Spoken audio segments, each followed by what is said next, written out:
में नमी थी, जैसे बारिश का असर फिजा में अभी भी तैर रहा हो। पेड़ झूम रहे थे और आसमान में छुपे आधे तारे ऐसा लग रहा था जैसे कि वह भी अंधेरे से डर गए हों। आरब, जो अपनी नानी के घर आया हुआ था, जंगल के किनारे बना हुआ एक लकड़ी का घर, ऐसा लगता था कि उसकी दीवारों पर कोई कहानियां लिखी हों।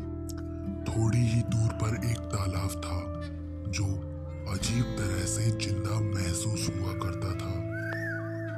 आरब और उसकी नानी माँ खाना खाकर अपने कमरे में बैठे हुए थे। तभी आरब ने कहा, नानी, ये जगह, ये तालाब, ये कॉटेज इतनी ज्यादा डरावनी क्यों है?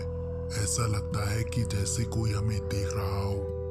आरव, यहाँ की हवा में कुछ अलग है। यहाँ के लोग कहते हैं ना ही उस कॉटेज के पास जाना है और ना ही उस तालाब के पास। दादी, यह तो बस जंगल है, थोड़े से घने पेड़ और थोड़ा सा अंधेरा, और यहाँ कुछ भी नहीं है।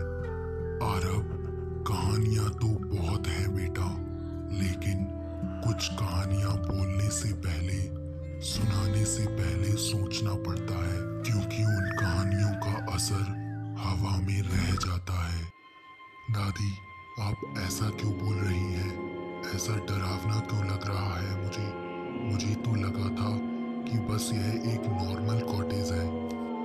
ये जंगल और ये तालाब, यहाँ कुछ भी नॉर्मल नहीं है। यहाँ तालाब में, पानी में उसकी चीख आज भी सुनाई देती है। किसकी चीख दादी? किसकी चीख होती है जो सुनाई देती है? किसकी होती है, मुझे भी बताओ।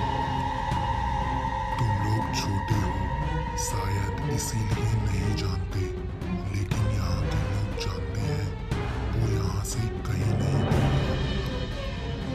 नानी, क्या आपको कोई डरावनी कहानी या भूत की कहानी आती है क्या? मुझे सुनाओ तो। कहानी तो मैं सुना दूंगी आरब बेटा, लेकिन जब तक कहानी पूरी खत्म नहीं होती, किसी को यहाँ से नहीं जाना चाहिए। कमला, जो अपने परिवार के साथ बहुत खुश थी, 2 प्यारे बच्चे और प्यार करने वाला पति, लेकिन कमला की खुशियों को किसी की नजर लग गई। उसके पति राकेश की जिंदगी में कोई और लड़की आ गई थी। आरव, उस लड़की ने कमला की जिंदगी बर्बाद कर दी।